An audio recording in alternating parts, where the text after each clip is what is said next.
Hello বন্ধুরা, অনেকদিন বাদে আমরা আবার ফিরে এসেছি একটা নতুন পডকাস্ট নিয়ে। এবং আজকে আমরা একটা এমন একটা বিষয় নিয়ে আলোচনা করব যেটা নিয়ে হয়তো বাংলাতে তেমন, বাংলাতে কি মানে হিন্দিতেও মনে হয় কোনো কন্টেন্ট আছে বলে আমার মনে হয় না।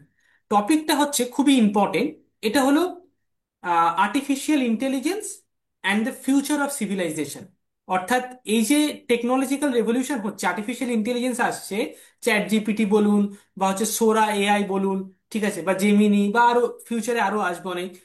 তার ফলে পৃথিবীর ভবিষ্যৎটা কেমন হবে, পৃথিবীর মানে আজ থেকে 30 বছর পরে বা 50 বছর পরে পৃথিবীর ফিউচারটা কেমন হবে, আর আজকের দিনে এই টেকনোলজির ফলে কি ক্রাইসিস বা কি ধরনের সমস্যার আমরা সম্মুখীন হচ্ছি। এই দুটো বিষয় নিয়ে আমরা আজকের ভিডিওতে আলোচনা করব। ওকে।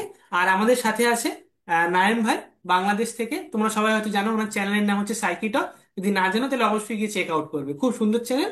আগেও আমাদের অনেক পডকাস্ট হয়েছে এবং এটা হচ্ছে আমাদের আরো একটা নতুন পডকাস্ট, অনেকদিন পরে আমরা একসঙ্গে বসছি। তো সবার প্রথমে নায়েম ভাই, তোমার এই বিষয়ে কি মতামত? মানে আর্টিফিশিয়াল ইন্টেলিজেন্স কিভাবে আমাদের সমাজকে বা আজকের যে জেনারেশনকে সেটাকে প্রভাবিত করছে, সেই বিষয়ে তোমার কি মতামত? আসলে এখন আর্টিফিশিয়াল ইন্টেলিজেন্স নিয়ে তো জর্জ হিন্টন ছাড়াও আরো অনেকেই মানে অনেক পডকাস্টে দেখি আমি ইংরেজিতে হুম। আর্টিফিশিয়াল ইন্টেলিজেন্স নিয়ে বিশেষ যারা বিশেষজ্ঞ অলরেডি তারা তো এগুলো নিয়ে অনেক কথাবার্তাই বলছে বিষয়গুলো নিয়ে। তো আমার কাছে আমি ব্যক্তিগতভাবে চ্যাট জিপিটি ইউজ করতে যে যেটা দেখলাম, বা চ্যাট জিপিটি বা এই সোরা, তারপর আরো যত সব ভিডিও এডিটিং বিষয়গুলো আসতেছে, ভিডিও বানায় দিতেছে, ছবি বানিয়ে দিচ্ছে। তো এগুলো নিয়ে আমি যত ঘাটাঘাটি করে দেখলাম যে আসলে আহ মানুষ ভিতরে যা, হ্যাঁ, ওইটাই চ্যাট জিপিটি উৎপাদন করবে আসলে। হুম। হ্যাঁ, কারণ আমার কাছে মনে হয়েছে যে আমি যদি আমার ভেতরে যদি কিছু না থাকে ওইরকম, হ্যাঁ, তাহলে যত কিছুই আসুক আসলে ওটা দিয়ে আসলে তেমন কিছু এরকম বের করা সম্ভব না। হ্যাঁ, আমরা দেখি এখন মনে মনে করতেছি যে ধরো একটা কি বলে, একটা প্রম্পট দিতেছে, তারপর প্রম্পটে আমাকে ম্যাজিকের মতো সবকিছু করে দিচ্ছে। আমি একটা বিষয় নিয়ে বললাম যে আচ্ছা ঠিক আছে, আমাকে তুমি আহ সক্রেটিস সম্পর্কে কিছু একটা বলো। হ্যাঁ, কিন্তু কথা হলো যে আমি আসলে আহ কোন ধরনের প্রম্পটটা দিলে বা জীবনের কোন পরিস্থিতিতে কোন প্রম্পটটা দিলে অ্যাকচুয়ালি আসলে আমার জন্য ওটা কার্যকরী হবে। হ্যাঁ, এই যে বোধটা, এই যে বুস্টটা, এই বুস্টটা আসলে মানে তৈরি করাটা বা এটার যে একটা সেন্স, এইটা ডেভেলপ করাটা আসলে ইন ইটসেলফ আসলে অনেকটা ইন্টেলিজেন্সের দাবি রাখে। এখন ওইটা তো আমি আসলে চ্যাট জিপিটি যারা ইউজ করে আমি যেসব কন্টেন্ট টন্টেন্ট দেখতেছি, আমি তো ওরকম দেখি না। হ্যাঁ, হাতে গোনা কয়েকজনই আছে যারা ওই চ্যাট জিপিটি দিয়ে অনেক বিউটিফুল কিছু ক্রিয়েট করতেছে। আর আরেকটা জিনিস আমি খেয়াল করছি, চ্যাট জিপিটি দিয়ে আসলে তারাই বেশ ভালো করতে পারতেছে, বা এই চ্যাট জিপিটি, গ্রক, ক্লড, আরো যা যেসব সফটওয়্যার আছে বা যেগুলো আছে, চ্যাট জিপিটির যেসব এআই বা ওপেন এআই যেগুলো আছে, তো ওইগুলো দিয়ে আসলে তারাই ভালো করতে পারতেছে যারা আসলে ওই বিষয়টা সম্পর্কে গভীরভাবে জানে। তো ওটা তাদেরকে হেল্প করতেছে। কিন্তু যারা আসলে ওই সাবজেক্টটা সম্পর্কে ওরকম ভাবে জানে না, হুম। তারা কিন্তু আসলে ওই চ্যাট জিপিটি দিয়ে আসলে তেমন কিছু ওইভাবে করতে পারতেছে না। বা হলেও ওইটা আসলে অতটা ভালো হচ্ছে না জিনিসটা। আচ্ছা। তো আমার কাছে মনে হয় যে আমি মাঝখানে একটা জিনিস আর কি চিন্তা করছিলাম, সেটা হলো ইউ আর দ্য অ্যালগোরিদম। হ্যাঁ, তোমাকে কেউ চালাইতেছে না, তুমি আসলে সেইটা। হ্যাঁ, তো তো আমি যদি ওইভাবে এরকম কনসাস না হইতে পারি, তাহলে আসলে যত কিছুই আসুক ওই জিনিস কিন্তু একই থাকবে, হুম। কোনো চেঞ্জ হবে না। আমার কাছে একদম। এটা মনে হয় আর কি। না হলে চ্যাট জিপিটি আসলে বা অন্যান্য যা কিছুই আসে, তাহলে তো মানুষের আরো বোধ বা আমাদের সভ্যতার যে মানদণ্ড, এটা তো আরো হাই হয়ে যাওয়ার কথা ছিল, কিন্তু সেটা তো হচ্ছে না। উল্টো দেখতে পাচ্ছি যে ওটা আরো ডিক্লাইনের দিকে চলে যাচ্ছে। হ্যাঁ, ওই আমার কাছে এটাই মনে হয় যে ইউ আর দ্য অ্যালগোরিদম। হুম, তো আমি যেরকম করে যেভাবে জিনিসটাকে দেখবো, বা বা হুম, আমার যেভাবে বিকাশ হবে, আমার হাত ধরে আসলে বাকি সব জিনিসের বিকাশ হবে আসলে, সেটা সমাজ হোক, প্রযুক্তি হোক, জ্ঞান হোক, বিজ্ঞান হোক, সবকিছু। বুঝেছি। একটু ভাববাদী দার্শনিক পার্সপেক্টিভ থেকে দেখলে একটু ভাববাদী দৃষ্টিকোণে চলে যাবে এটা। বুঝেছি। এখানে তাই। আমার হ্যাঁ, কতগুলো জিনিস বলার আছে। সবার প্রথমে যেটা নায়েম ভাই যেটা আর কি পয়েন্ট আউট করেছে যে ইউ আর দ্য অ্যালগোরিদম, যেটার সাথে আমিও অনেকটাই এগ্রি করি। তবে এটা হচ্ছে ইন্ডিভিজুয়ালিস্টিক পয়েন্ট অফ ভিউ, মানে সবার প্রথমে চ্যাট জিপিটি এবং আর্টিফিশিয়াল ইন্টেলিজেন্স দুটোর মধ্যে একটু পার্থক্য আছে। চ্যাট জিপিটি আর আর্টিফিশিয়াল ইন্টেলিজেন্স একই নয়।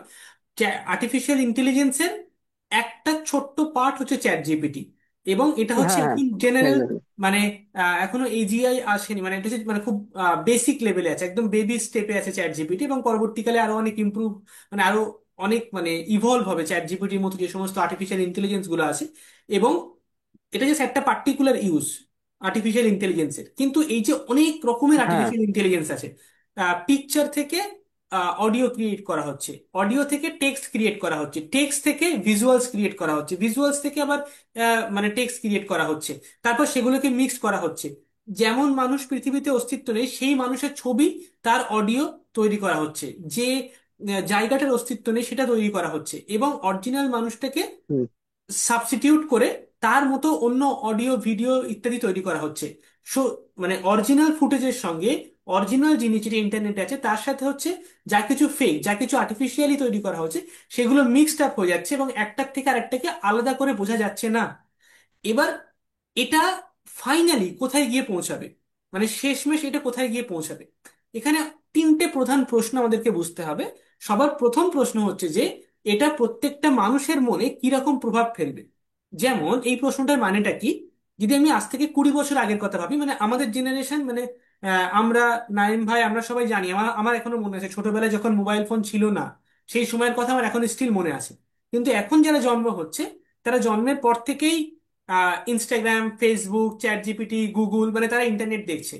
তো আগে একটা পৃথিবী ছিল যখন আমাদের মনটা দুটো জগতে কাজ করতো, মানে আমাদের অ্যাটেনশনটা দুটো জগতে কাজ করতো। একটা হচ্ছে নর্মাল ফিজিক্যাল ওয়ার্ল্ড, যেখানে হচ্ছে লাইক ফর এক্সাম্পল গাছপালা আছে, ঘর বাড়ি আছে, গাড়ি ঘোড়া আছে ইত্যাদি। আর একটা হচ্ছে আমাদের মেন্টাল ওয়ার্ল্ড, সাইকোলজিক্যাল যে ওয়ার্ল্ড, বা যেখানে আমরা ডকুমেন্টস বা বিভিন্ন রকমের জিনিস সিম্বলিক্যালি আমরা লিখে রাখি, আমাদের জাতীয় পতাকা দেওয়া থাকে, আর ট্রাফিক লাইট ইউজ করি, আমরা সাইকোলজিক্যালি সিগন্যাল ইউজ করি একে অপরের সাথে। আর নর্মাল ফিজিক্যাল ওয়ার্ল্ড, এই দুটো ওয়ার্ল্ড, সাইকোলজিক্যাল আর ফিজিক্যাল।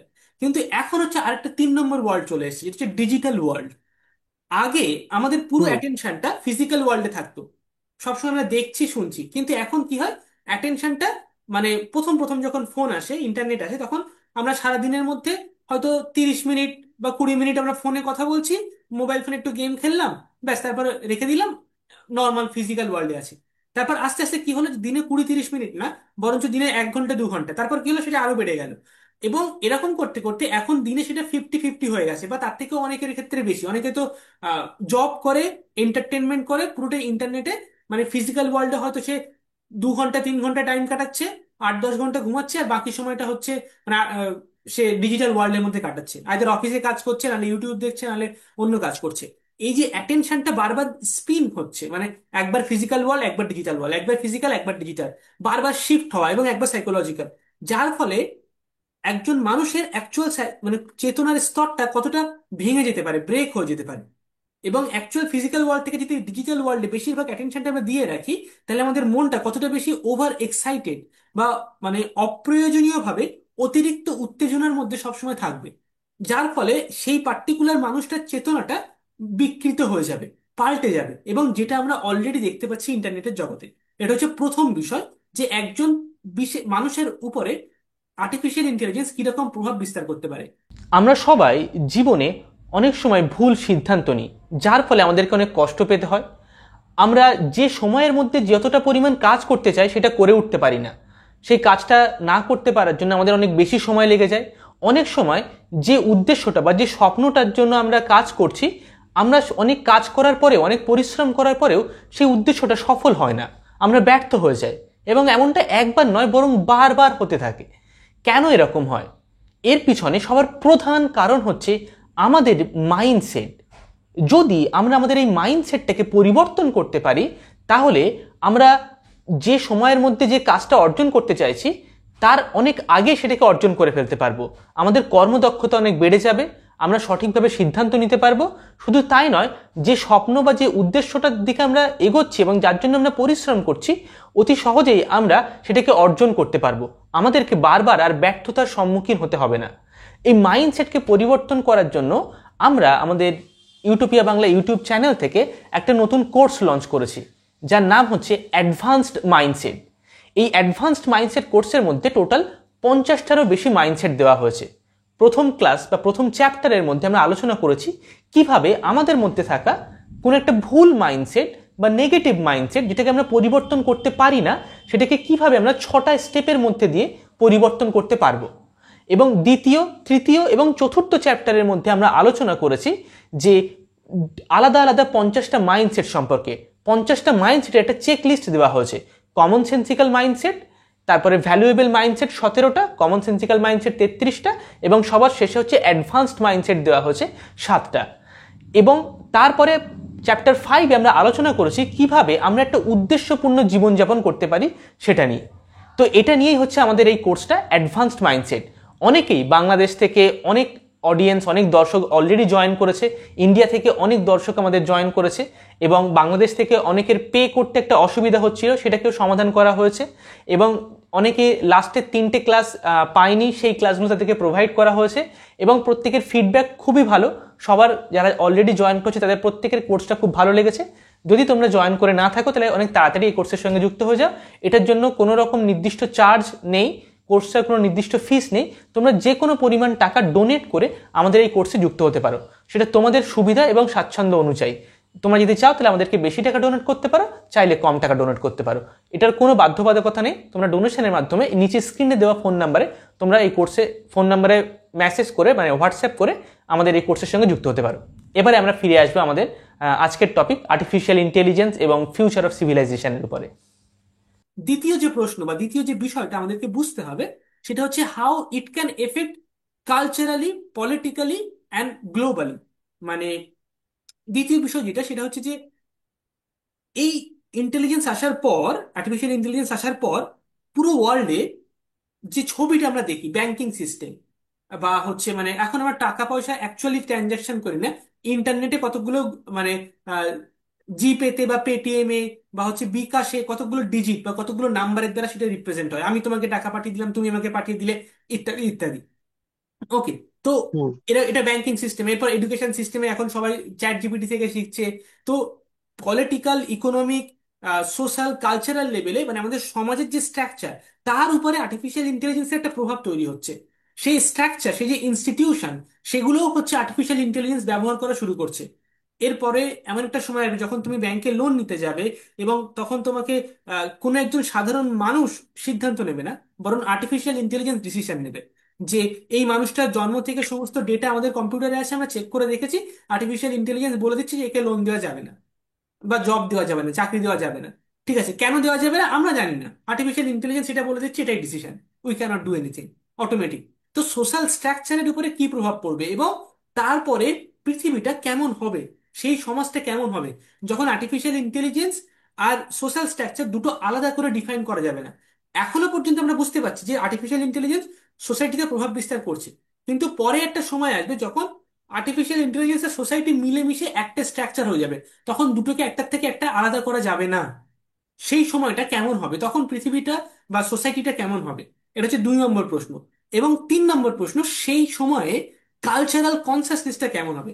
অর্থাৎ একজন মানুষের মন কেমন হবে নয়, বরঞ্চ সবার মনগুলো মিলিয়ে দিয়ে যোগ করে দিলে টোটাল যে কনসাসনেসটা, এখন পৃথিবীর যে টোটাল কনসাসনেস, তখন টোটাল কনসাসনেসটা, এই দুটোর মধ্যে গ্যাপ বা ডিফারেন্সটা কি তৈরি হবে? এই তিনটে হচ্ছে মেজর ইস্যু। আর্টিফিশিয়াল ইন্টেলিজেন্স এটা কি আমাদের একটা আশীর্বাদ নাকি একটা অভিশাপ, নাকি অন্য কোনো কিছু যেটা আমরা জানি না? এই তিনটে প্রশ্নই হচ্ছে প্রধান, যেটার উপরে আমাদের ফোকাস করা উচিত, যেটা আমরা জানি না, বাট তারপরেও আমরা সেই আর্টিফিশিয়াল ইন্টেলিজেন্সের দিকে এগিয়ে যাচ্ছি, যেটা অত্যন্ত ডিস্টার্বিং। মানে আমি এটা বলছি না যে আর্টিফিশিয়াল ইন্টেলিজেন্স খারাপ বা বাজে বা এর ফলে অনেক ক্ষতি হবে। আমি এটা বলছি যে আমাদের কাছে পুরো তার নলেজটা নেই, এবং এটা অন্য কোনো বিষয়ের মতো নয় যে আমরা এটা জানি না তারপরে আমরা সেটাকে অ্যাপ্রোচ করতে পারি। এটা হচ্ছে it is so technical, so practical life. Self driving car, automated car, মানে অটোমেটেড অটোমোবাইল, ঠিক আছে, বা অ্যালেক্সা যেটা আমরা ব্যবহার করবো ফিউচারে, ইত্যাদি ইত্যাদি, ঠিক আছে, অটোমেটেড শপিং মল যেখানে কোনো সেলসম্যান থাকবে না, কেউ থাকবে না, তুমি জাস্ট যাবে, শপিং করবে, চলে আসবে, এখন রোবোটিক্স অ্যান্ড সো অন। তো এর ফলে অ্যাকচুয়ালি মানে টোটাল কনসিস্টেন্সি কি হবে, দ্যাট ইজ দ্য ওয়ারি। মানে সেই জিনিসটা না জেনে আমরা সেটাকে ব্যবহার করতে শুরু করে দিচ্ছি, তো সেটা আমাদেরকে ওভার পাওয়ার করে ফেলতে পারে একটা সময়। আমরা আর্টিফিশিয়াল ইন্টেলিজেন্সকে এখন কন্ট্রোল করছি, কিন্তু এরকম হতে পারে যে আমরা নিজের অজান্তেই আর্টিফিশিয়াল ইন্টেলিজেন্সের কন্ট্রোলে চলে আসতে পারি, যেটা খুবই ডেঞ্জারাস একটা বিষয়। আমরা সেটা সম্পর্কে সচেতন নই, সেটা সম্পর্কে কোনো লস অ্যান্ড অর্ডার নেই।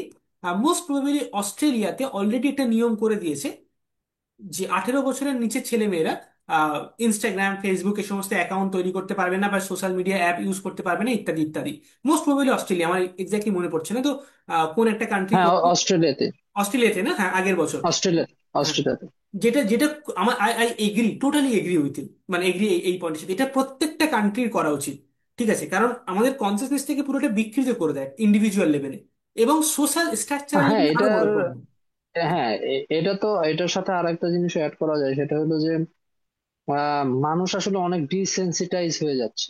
এক্স্যাক্টলি। হ্যাঁ, মানে এ- এ- এত জিনিস চলে আসছে যে মানুষ তার নিজের সংবেদন হারিয়ে ফেলতেছে।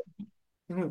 হ্যাঁ, যে হ্যাঁ, সমাজে তো এরকম হয়, এগুলো তো খুবই নর্মাল। মানে যখন আমি একটা স্ক্রিনে বসে বসে অনেক বড় বড় ইভেন্ট দেখে ফেলতেছি, হুম। হ্যাঁ, যেটা আগে কখনো এরকম হয় নাই, তখন কি হয় যে মনে হয় যে হ্যাঁ, এটা তো নর্মালি এগুলোই তো হইতেছে। মানে মানুষ একদম টোটালি একটা ভেগনেস এর ভিতর দিয়ে আর কি, মানে সময়টা পার করতেছে। হ্যাঁ, মানে কোনো ধরনের কোনো সংবেদন নাই। মানে বিশেষ করে আমি সোশ্যাল মিডিয়া স্ক্রল করলে যখন দেখি যে একটা দুঃখের কাহিনী বা একটা মানে মর্মান্তিক একটা ঘটনা যখন দেখি, দেখার পরে হ্যাঁ, এটা একটা স্যাড রিয়াক্ট দিলাম, তারপর একটা স্ক্রল মেরে আমি আবার একটা ফানি ভিডিও আসলো, ওটা আমি দেখলাম, আবার একটু হা হা করে হাসলাম, তারপর আবার একটা স্ক্রল দিলাম, তারপর অন্য আর একটা জিনিসে চলে গেলাম। মানে আমার যে একটা ইমোশনটার ভিতর যে একটা মানে গভীরতার যে একটা বিষয় আছে, ওইটাও আসলে নাম হয়ে যাচ্ছে আর কি। একদম। হুম। এবং আরেকটা জিনিস আমি খেয়াল করতেছি, সেটা হলো যে আহ মানুষ আর কোনো কিছু মনে রাখতে পারতেছে না। আমার মনে হয় যে আর্লি ডিমেনশিয়া মনে হয় এটার কারণেই মনে হয় হয়ে যাবে। হুম। হ্যাঁ, মানে এখন মানুষ আর কি একটা এত তাড়াহুড়োর ভিতর চলে যে তার ভিতরে মানে কবে তার সাথে কি, মানে ওটা মানে সে আর কি দিশা খুঁজে পাচ্ছে না। হ্যাঁ, তার স্মৃতিশক্তি আগের মতো এরকম মানে কাজ করতেছে না। হ্যাঁ, দেখা গেছে যে ও আচ্ছা, মানে তোমার সাথে আমার, আচ্ছা তাহলে অমুক দিন একটা প্ল্যান ছিল, আসলে আমি ভুলে গেছি। কিন্তু এই ভুলে যাওয়াটা আসলে নর্মাল। হ্যাঁ, কারণ সে সোশ্যাল মিডিয়াতে এত কিছু দেখে, আবার অফিসের কাজ, আবার তার নানা জায়গায় কাজ, তো সে কোন দিন যে কাকে কি প্রমিস করছিল সে সেটা তার মাথার ভিতরে থাকে না। এটা আমি এটা অনেক খেয়াল করছি। হুম। যখন মানুষের সাথে কথা বলতে যাই, তখন দেখা যায় যে সে আসলে ভুলে গেছে যে তার কালকে হয়তো বা কোন একটা জিনিস তাকে ফেরত দেওয়ার কথা ছিল। তখন তাকে নক দিলে বলো যে, ও আচ্ছা, আমার না মনে নেই। হ্যাঁ, আমার মনে ছিল না আসলে। হ্যাঁ, তো এরকম হয় আর কি ক্রমাগত সোশ্যাল মিডিয়া। এটা তো হলো সোশ্যাল মিডিয়ার ইউজটা আসলে। তো এটার সাথে অবশ্যই আর্টিফিশিয়াল ইন্টেলিজেন্স কে যদি আমি অ্যাড করি, ওটা তো একটা বিগার একটা জিনিস। তো এগুলো হচ্ছে আসলে। আর আমার কাছে আরেকটা পয়েন্ট মনে হলো যে যদি দেখা যায় যে আমরা আহ মানুষরা যত ডাম্ব হয়ে যাবে, ক্রিটিক্যাল থিঙ্কিং অ্যাবিলিটি মানুষদের যত কমে যাবে, এবং মানুষ যত ধীরে ধীরে জড় পদার্থের মতো আচরণ করা শুরু করবে বা জড় পদার্থ হয়ে যাবে, তখন দেখা যাবে যে আমাদের বাধ্য হয়ে ওই রোবট যেই ড্রাইভার আছে তার উপর বিশ্বাস আমাদের আনতে হবে। কারণ দেখা যাবে যে মানুষের থেকে মানে মনুষ্য ড্রাইভারের থেকে আমার রোবট ড্রাইভার বেশি ইউজফুল। তখন আসলে এআই এই জায়গাটা দখল করে নেবে। হুম। হ্যাঁ, কারণ দিন দিন তো দেখা যাচ্ছে যে মানুষ আসলে এই মানে এইটার ব্যবহারের কারণে আসলে মানুষ একটা কি বলে, মানে বস্তু বস্তু থেকে বস্তুতর হয়ে যাচ্ছে। হ্যাঁ। তো এই জিনিসগুলো আসলে খুবই, মানে খুবই কনসার্নিং একটা বিষয়। এখন সবই কি আসলে খারাপ হচ্ছে? আমার মনে হয় মানে সবকিছুরই একটা ভালো দিক থাকে আর একটা খারাপ দিক থাকে। ভালো দিকটা কি? যেমন আহ আমি যেমন আর্টিফিশিয়াল ইন্টেলিজেন্সের থেকে যে এই চ্যাট জিপিটির কথাই যদি আমি ধরি, ওখান থেকে যে একটা চ্যাট জিপিটি আমি ইউজ করতে পারতেছি বা ভিডিও এডিটিং করতে পারতেছি, মানে কিছু কিছু কাজ আছে না যেগুলো খুবই মান্ডেইন, বোরিং। হুম। হ্যাঁ, ওই কাজগুলো আর্টিফিশিয়াল ইন্টেলিজেন্স দিয়ে অনেক সুন্দরভাবে সিস্টেমেটিকলি করে ফেলা যায়।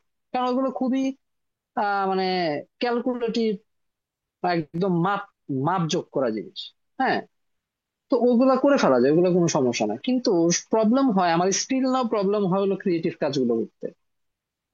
যে ক্রিয়েটিভ কাজগুলোর ভিতরেও যে এখন মানুষের, চাইলে মানুষ ওখানে একটা বড় ভূমিকা পালন করতে পারে। হ্যাঁ।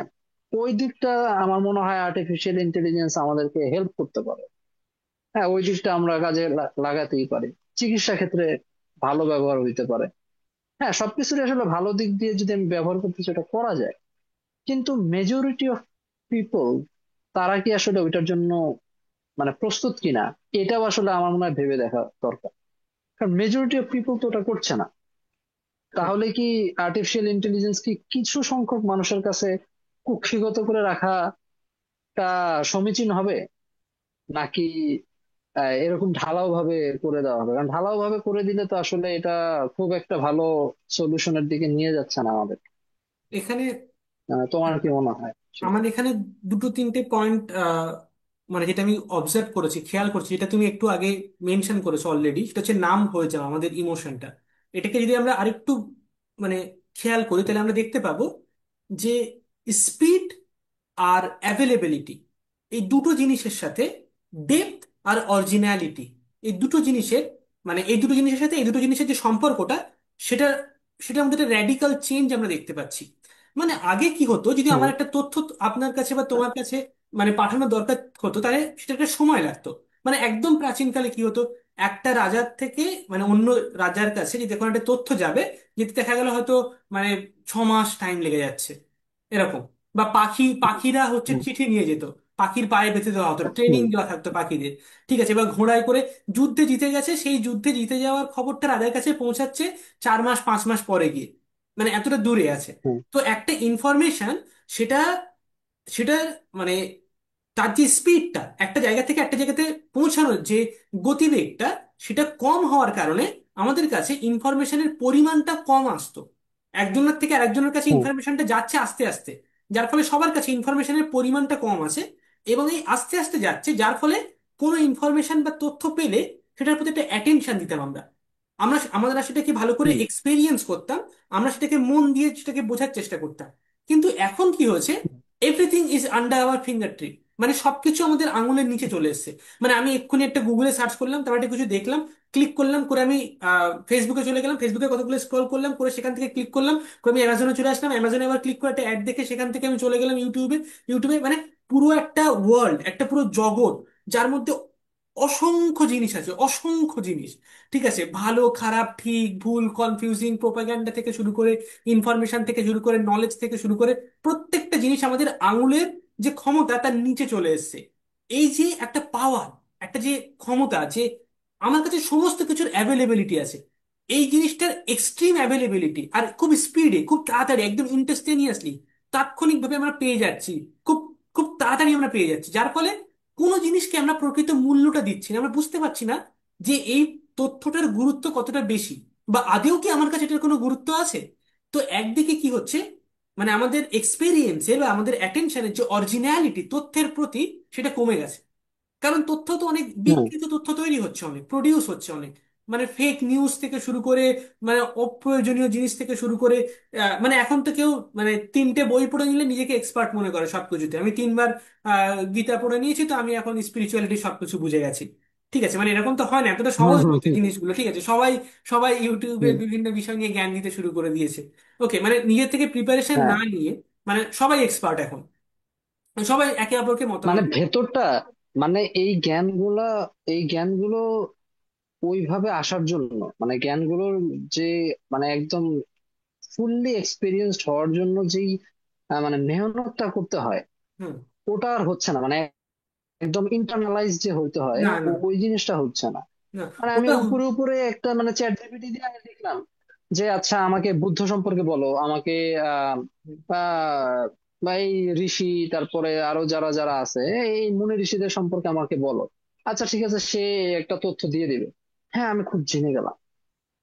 হ্যাঁ, জেনে এখন বললাম যে হ্যাঁ তাহলে তো আমিও পারি, এটা তো অনেক সহজ, আমাকে গুছিয়ে দিচ্ছে। কিন্তু মূল্যটা তো আসলে এই জায়গায় না। না, হ্যাঁ একদম। মূল্যটা তৈরি হয় হলো এটা নিয়ে আমার বছরের পর বছর যে একটা সাধনা মানে করতে হবে। সাধনার যে একটা হ্যাঁ একটা যে বিষয় আছে, ওইটাতে আমার মূল্যটা তৈরি হয় এবং আমার ম্যাচুরিটিটা গ্রো করে। এখন আমার একটা কোশ্চেন আছে, এখন অনেকে মানে এটা অনেকে মাথায় আসতে পারে যে আচ্ছা আমাকে কি তাহলে মানে ওইরকম রিয়েলাইজ করার জন্য কি আসলে বছরের পর বছর কেনই বা সাধনা করতে হবে? হুম। মানে বছরের পর বছর আমার ওইটা হলেই বা কেন আমার ওইরকমটা হবে? আমার আমার এখন তাহলে এটা কি কোনো প্রগতি হইলো?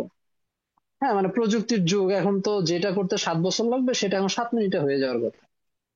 হ্যাঁ, কিন্তু আমার কাছে মনে হয় যে কিছু কিছু জিনিস আছে, আমার মনে হয় ওটা 7 মিনিটের জন্য না, হুম, ওইটার জন্য মনে একদম হয় সারা জীবন ব্যয় করতে হয়। একদম হ্যাঁ, এগ্রি। কারণ এরকমটা হইলে আসলে তাহলে তো দেখা যেত যে এখানটাতে এসে মনে হয় যে আমার ইনফরমেশন, জ্ঞান আর প্রজ্ঞা, এই তিনটার আসলে একটা তফাৎ মনে হয় হ্যাঁ অবশ্যই মানে একদম।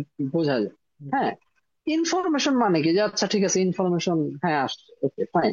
কিন্তু একটা জ্ঞান হওয়ার জন্য তো আসলে মানে অনেকটা যাচাই বাছাই ফিল্টারি মানে ফিল্টার করে করে তারপরে একটা মানে জার্নি করে করে একটা জ্ঞান তৈরি হইতে হয়।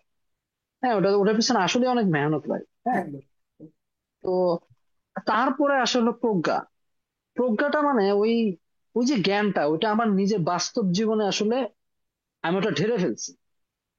ঢেলে ফেলে আমি এখন একটা স্থিত একটা পর্যায়ে চলে আসছি। তো এটা তো আসলে আমার মনে হয় না যে হুট করে চাইলেই কেউ হয়তো বা 7 মিনিট একটা স্ক্রল করে বা গুগলে সার্চ দিয়ে ধুম করে কিছু একটা পেয়ে যাবে। হ্যাঁ, মানে সবারই মেহনত করতে হবে এই জায়গায়, কেউ যদি আসলে ওই ওই পথটাতে আসলে যদি যেতে চায়। এই তা জিনিসটা, আমার মনে হয় এই জায়গায় আসলে হ্যাঁ এই হ্যাঁ জিনিসটার বলো। একটা আর একটা পয়েন্ট আছে, মানে একটা দিকে তো হচ্ছে যারা নলেজটাকে খুঁজছে বা যে কোনো একটা উপলব্ধি বা তথ্যকে পাচ্ছে, আহ, তারা স্ক্রোল করে বা পুরোটা ফিঙ্গারপ্রিন্টের নিচে মানে মানে আঙুলের নিচে পুরো জগৎটা পেয়ে যাওয়ার পরে মানে সেটাকে এক্সপ্লোর করছে, কিন্তু সেটাকে অ্যাটেনশন দিচ্ছে না, ডেপথ তৈরি হচ্ছে না। এটা তো একটা বিষয়। এর অন্য এক্স্যাক্টলি। দিকটা হচ্ছে যে যারা এটাকে প্রডিউস করছে, মানে যারা ইন্টারনেটে কন্টেন্ট প্রডিউস করছে, যারা হচ্ছে ওয়েবসাইটে লিখছে, যারা হচ্ছে চ্যাট জিপিটি তৈরি করছে, আর্টিফিশিয়াল ইন্টেলিজেন্স তৈরি করছে, তাদের কাছে এটা ইম্পর্টেন্টই নয় যে মানে এটার মধ্যে ডেপথ কতটা তৈরি হচ্ছে বা এটার মধ্যে অরিজিনালিটি কতটা আছে। তাদের মধ্যে সব থেকে ইম্পর্টেন্ট হচ্ছে কি আমার ডেডলাইন আছে মার্কেটে, এই জিনিসটা আমার এত তারিখের মধ্যে দিতে হবে। ঠিক হম আছে। হম মানে হম আমার আমার আমার ফর এক্সাম্পল, আমার যেমন একদম। আমি নিজেই জানি, মানে আমার ইউটিউব চ্যানেল আছে, যদি আমি 2 সপ্তাহ ভিডিও আপলোড না করি, যে আমার গভীরতা আসছে না, ক্রিয়েটিভিটি আসছে না, 2 সপ্তাহ ভিডিও আপলোড না করি, আমার হুম অ্যালগোরিদম ডাউন হয়ে যাবে। তো আই হ্যাভ, মানে আমাকে 7 দিনের মধ্যে ভিডিও দিতে হবে চ্যানেলে, আমার ডেডলাইন আছে। ঠিক আছে, তো এই জিনিসটা চক করে প্রত্যেকে সেই ডেপটা হারিয়ে ফেলছে। ঠিক আছে, আমি শুধু এটা মানে লাইক, যারা প্রডিউস করছে মানে যারা একদিকে রিসিভ করছে তারা তো ডেপতে পাচ্ছে না, যারা প্রডিউস করছে তারা তো সেই ডেপ থেকে ওখানে দিচ্ছেই না, তাহলে পাওয়ার কোনো প্রশ্নই ওঠে না। ঠিক আছে, প্লাস হুম এটা হুম এটা হচ্ছে খুব ভাইটাল পয়েন্ট। এটা তো গেলে একটা বিষয়। আর একটা বিষয় হচ্ছে, যদি আমরা একটু আর যদি বড় স্তরে যদি আমরা ভাবি, জিনিসটাকে নিয়ে ভাবি, যেমন একটু আগে বললাম যে স্পিডটা অনেক বেশি হয়ে যাওয়ার ফলে তথ্যের পরিমাণ, মানে অনেক বেশি পরিমাণ আমাদের কাছে তথ্য অ্যাভেলেবেল আছে, যা যে কোনো তথ্য আমি চাইলে হুম এখন পেয়ে যেতে পারি, যার ফলে তার মূল্যটা অনেক একদম। কমে গেছে, তার মূল্যটা অনেক কম হয়ে গেছে। এখন তথ্যের পরিমাণ এত বেশি আর অ্যাটেনশনের পরিমাণ অনেক কম হয়ে গেছে। কিন্তু আগে মানুষের কাছে অ্যাটেনশন বেশি ছিল, তথ্য কম ছিল, যার ফলে তখন তথ্যের মূল্য ছিল, কিন্তু অ্যাটেনশন যেহেতু অনেক বেশি ছিল, হ্যাঁ অ্যাটেনশনের মূল্যটা একটু কম ছিল তথ্যের তুলনায়। কিন্তু আজকের দিনে এত পরিমাণ তথ্য চলে এসেছে আর অ্যাটেনশন সেই তুলনায় কম হয়ে যাওয়ায় অ্যাটেনশনের মূল্যটা বেড়ে গেছে, তথ্যের মূল্যটা কম। তো আমাদেরকে এটা বুঝতে হবে যে আমাদের নিজের মাইন্ডের উপরে বেশি ইম্পর্টেন্স দিতে হবে, নিজের অ্যাটেনশনকে আমরা কিভাবে খরচ করছি। যেমন টাকা সেভিংস করতে হয়, তারপর সেটাকে মাল্টিপ্লাই করতে হয় কম্পাউন্ড এফেক্টে, না হলে আমরা মানে টাকাটাকে গ্রো করাতে পারি না, ঠিক তেমনই আমাদের অ্যাটেনশনটাকেও মাল্টিপ্লাই করানোর দরকার, সেটাকে সেভ করে রাখার দরকার, রক্ষা করে রাখার দরকার। অনেকগুলো নয়েজ, যে কোনো কিছু একটা ইউটিউবে দেখে নিলাম, যে কোনো কিছু একটা ফেসবুকে, একটা গুগলে, বা যে কোনো একটা নতুন একটা আর্টিফিশিয়াল ইন্টেলিজেন্স, যে কোনো একটা তথ্য চলে আসছে আমার চেতনার মধ্যে, সেটাকে ফিল্টার করতে পারা, সেটাকে একটা রেস্ট্রিকশন দেওয়া, একটা বাধা দেওয়া, একটা লিমিট করা সেটাকে, ঠিক আছে, সেই জিনিসটা খুবই ইম্পর্টেন্ট, এই স্কিলটা শেখা। এবং তো এটা গেলে একটা পয়েন্ট। দ্বিতীয় বিষয়, আমি বড় মানে কলেকটিভ বা কনসাসনেসের যে লেভেলটা, সেখানে আমি একটু পরে আসবো। তার আগে আমি আরেকটা বিষয় বলতে চাই। সেটা হচ্ছে যে এই যে আহ, পুরো যে আর্টিফিশিয়াল ইন্টেলিজেন্সটা যে তৈরি হচ্ছে এবং আমাদের সোসাইটিতে যে মানে যা কিছু ঘটছে এই মুহূর্তে, এই সব কিছুর মানে টোটাল যে রেজাল্টটা, নেট রেজাল্টটা, সেটা সম্পর্কে যে আমরা জানি না এমনটা নয়, বরং বিষয়টা হচ্ছে যে আমরা যে জানি না সেই জিনিসটাও আমরা জানি না। ওকে, মানে আমরা ভাবছি আমরা আচ্ছা, সবকিছু হ্যাঁ। জানি, ঠিক আছে, আমরা ভাবছি যে আমরা সবকিছু জানি, আমরা ভাবছি যে হ্যাঁ আর্টিফিশিয়াল ইন্টেলিজেন্সের ফলে আমাদের ক্ষতি হতে পারে, ব্রেনে প্রবলেম হতে পারে, আমরা বুঝতে পারছি, বা সোসাইটিতে এরকম প্রবলেম হতে পারে। বাট আমরা যতটা দেখতে পাচ্ছি মানে তার বাইরে আরো অনেক বিষয় আছে এবং সেগুলো আমরা জানি না, এবং আমরা যে সেটা জানি না সেটাও আমরা জানি না। এই ডবল আননোন, এই জিনিসটা হচ্ছে সব থেকে বেশি প্রবলেম্যাটিক, ঠিক আছে। এবং আজকের দিনে আমরা ডিস্ট্রাকশনটাকে একটা নর্মালাইজেশন করার চেষ্টা করছি। মানে জন্মগতভাবেই যখন একটা শিশু সবসময় ডিস্ট্রাক্টেড থাকবে ছোটবেলা থেকেই, তার কাছে কনসেন্ট্রেটেড মাইন্ড, ডিস্ট্রাক্টেড মাইন্ডের মধ্যে কোনো ডিফারেন্স থাকবে না। যে সবসময় একটাই রং হুম। দেখে তার কাছে দুটো রঙের মধ্যে কোনো পার্থক্য থাকে না। যে জন্ম থেকে ছোটবেলা থেকে আজকালকার দিনে বাবা মায়েরা যখন ছেলে মেয়ে ভাত খাবার খেতে চাইছে না, চল মোবাইল ফোনে এটা ভিডিও দেখতে দেখতে খেয়ে নেবে, ঠিক আছে, গান মোবাইল ফোন শুনতে দিয়ে শুনতে দিই, খেয়ে হ্যাঁ, নেবে, হ্যাঁ। ঠিক আছে। রিসেন্ট টাইমে অটিজম, অটিজম বলে একটা রোগ, মানে ছেলে মেয়েরা কথা বলতে যে তোতলা হয়ে যাচ্ছে, অনেকে কথা বলা শুরু করছে, হুম, মানে অনেকে তো 1 বছর বয়সে শুরু করতো, কিন্তু এখন 4 বছর 5 বছর হয়ে যাচ্ছে বয়স, কিন্তু তারপরে তারা কথা বলছে না, ঠিক আছে। কারণ কারণ ডক্টররা এটা অলরেডি ক্লিনিক্যালি প্রুফ, মানে মেডিকেল সায়েন্সে এটা অলরেডি চলে এসেছে। মানে এই জিনিসটা কোভিড-19 যে হয়েছে সেই সময়কালের পর থেকে অনেক বেড়ে গেছে সংখ্যায়। অলরেডি যারা দর্শক তাদের মধ্যে হয়তো অনেকেই আপনারা জানেন যে আহ, অনেকে কথা বলতে পারছে না বা তোতলা কথা বলছে, বা অনেকে মানে বিভিন্ন রকমের অটিজম যেগুলোকে বলা হয় যে প্রবলেম হচ্ছে, সেটা কেন হচ্ছে? মোবাইল ফোন বেশি, রিডিং পড়তে পারতেছে না, রিডিং পড়তে পারতেছে না রিডিং করতে অনেকে, পারছে না, মানে একদম একদম, ওয়ার্ড হ্যাঁ, ল্যাঙ্গুয়েজ কম্প্রিহেন্ড এটা করতে নিয়ে পারছে না, একদম। এই এই যে প্রবলেমটা, এটা কোভিড-19 পর থেকে বেড়ে গেছে, কারণ ওই সময়ের পরে আমাদের একটা হ্যাবিট হয়ে গেছে ওই 2 বছরে, যে ইন্টারনেটের জগতে বেশি অ্যাটেনশন দেওয়া। তারপরে থেকে সেই হুম, হ্যাবিটটা, সেই মেন্টাল ইমপ্রিন্টটা পুরোপুরি আমরা এখনো ওভারকাম করিনি। কারণ ওই 2 বছর তো আমরা ঘরের মধ্যে বসেছিলাম। তার আগে তার আগে জগতে ইন্টারনেটটার দিকে আমরা, পৃথিবীটা যাচ্ছিল স্লো স্লো ধীরে ধীরে, কিন্তু 2 বছর যখন সবাই ঘরে বসে আছে, হঠাৎ করে সেটা বেড়ে গেছে। এবং এই যে হঠাৎ করে হুম, বেড়ে যাওয়া, সেটাকে অ্যাডপ্ট করার ক্ষমতাটা আসার আগেই সেটাকে ব্যবহার করতে শুরু করে দেওয়া, সেই সম্পর্কে জ্ঞান বা বোধটা আসার আগেই এই জিনিসটার ফলে এই প্রবলেমগুলো তৈরি হচ্ছে। এবং অলরেডি ডক্টররা এটা বলে দিয়েছে, এই অটিজমের পিছনে প্রধান কারণ হচ্ছে একটা, যে সোশ্যালাইজ না করা। ছেলেমেয়েরা জন্মের পর থেকে, মানে আমরা সব সোশ্যাল বিং, সামাজিক, একজনের সাথে একজনের ফিজিক্যালি কথা বলা, দেখা, গাছপালা, খালি পায়ে হাঁটা, বাইরে বের হওয়া। কিন্তু যদি একটা সদ্য জন্ম শিশু, সে যদি সব মানে মোবাইল ফোন দেখতে দেখতে ভাত খায়, দিনে যদি 4 ঘন্টা 5 ঘন্টা 6 ঘন্টা যদি ফোন দেখে, তাহলে তার ব্রেনের উপরে কতটা বাজে এফেক্ট পড়বে ভাবো। সারা জীবনের একদম প্রাইমারি হুম, মানে প্রথম ইমপ্রিন্টটাই হচ্ছে এরকম, প্রথম ইমোশনাল ইমপ্রিন্টটাই। তার উপরে তাহলে মানে পুরো যা কিছু আসবে, তাহলে তার মেন্টাল স্ট্রাকচারটা কতটা বাজে তৈরি হবে, ঠিক আছে, মানে ইটস শকিং থিং পুরো।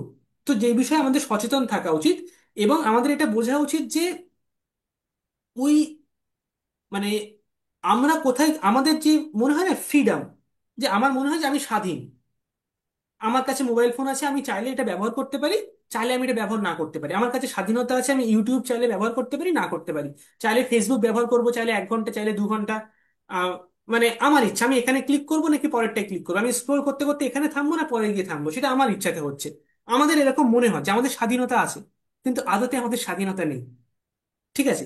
ওই যে হুম, হুম, স্বাধীনতার যে ফিলিংসটা, যে আমি ক্লিক করতে পারছি, আমি ফ্রিলি এখানে ওখানে ক্লিক করে বিভিন্ন জায়গায় যেতে পারছি এই ছোট্ট মোবাইল ফোনের মধ্যে, ইন্টারনেটের জগতে, ওই ক্লিক করার স্বাধীনতাটা আমার দেওয়া হয়েছে একটা ফিলিংস আকারে। কিন্তু ওই ফিলিংসটা একটা বিরাট বড় সিস্টেম, তার একটা ছোট্ট অংশ। সেখানে কোথাও ফেসবুকের হুম, অফিসে হাজার হাজার এমপ্লয়িজ বসে আছে, লাস্ট 10-15 বছর ধরে তারা প্ল্যানিং করছে কিভাবে যাতে আমার মধ্যে ফিলিংসটা তৈরি করা যায়, যেন আমি স্বাধীন, যেন আমি ফ্রি। কিন্তু যত বেশি ওই না, ফ্রি আমাকে অনেকগুলো চয়েস দিয়ে দেওয়া চয়েস দিয়ে হচ্ছে। দেওয়া হলো, আমি এখানে স্বাধীনভাবে ক্লিক করতে পারি, এখানে ক্লিক করতে পারি, এখানে ক্লিক করতে পারি।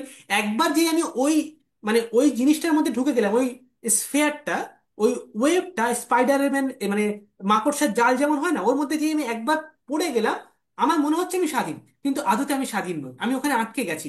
আমার ওই স্বাধীনতাটা কনস্ট্যান্টলি ফিল করতে থাকতে হবে, কনস্ট্যান্টলি এখানে ওখানে ক্লিক করতে থাকতে হবে, তবে আমি স্বাধীনতাটা ফিল করব, যেটা অ্যাকচুয়ালি একটা বিরাট বড় পরাধীনতা, একটা ছোট্ট পার্ট। এবং আমরা সেটা বুঝতে পারছি না, আমরা ভাবছি আমরা স্বাধীন, কিন্তু আমরা স্বাধীন নই। ওই স্বাধীনতার একটা ফলস ফ্রিডম, ওই ফ্রিডমটাকেই এক্সপ্লয়েট করছে বড় বড় বিগ কোম্পানিজরা, এবং সোশ্যাল, পলিটিক্যাল, ইকোনমিক যে স্ট্রাকচার সেটাকে ডিস্টর্ট করা হচ্ছে, এবং সেটা কোন ডিরেকশনে যাচ্ছে সেটা আমরা জানিই না, just we just don't know.